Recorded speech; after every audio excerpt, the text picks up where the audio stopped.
Welcome to our channel. Today we how to connect with edX MicroMasters, quick tutorial step by step clearly. To connect with edX MicroMasters, begin by opening your web browser. Navigate to the edX website. Once on the home page, locate the Sign In button at the top right corner. Click on Sign In to access your account. If you already have an account, enter your credentials and click Sign In. If you do not have an account, select the Register option to create one. Fill in the required fields with your information to complete the registration. After signing in, use the search bar to find MicroMasters programs.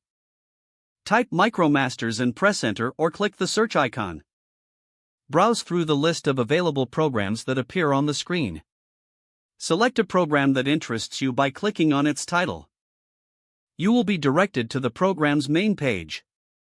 Here, you can review the program details, including the courses involved. Scroll down to check the start dates and fees associated with the program.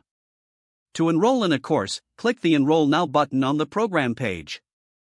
Follow the prompts to complete your enrollment. Once enrolled, you can access your courses from your dashboard.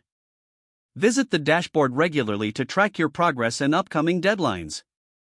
Engage with course materials and participate in discussions to maximize your learning experience. If you have any questions, visit the Help section for support. Stay updated on announcements related to your MicroMasters program.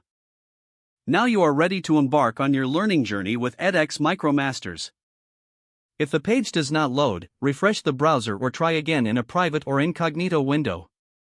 Make sure you are using the correct email address, then retype it carefully to avoid small typos. If your password is not accepted, use the Reset option and create a new strong password you can remember. Check your spam folder for verification or security emails, then complete any requested confirmation steps. Enable two-factor authentication if available to improve account security and reduce unauthorized access risk. After signing in, review your profile details so your contact information and settings are accurate and current. If you see an error message, note it down and try again after restarting your device and internet connection. Don't forget to like this video and subscribe to our channel for more step-by-step tech guides.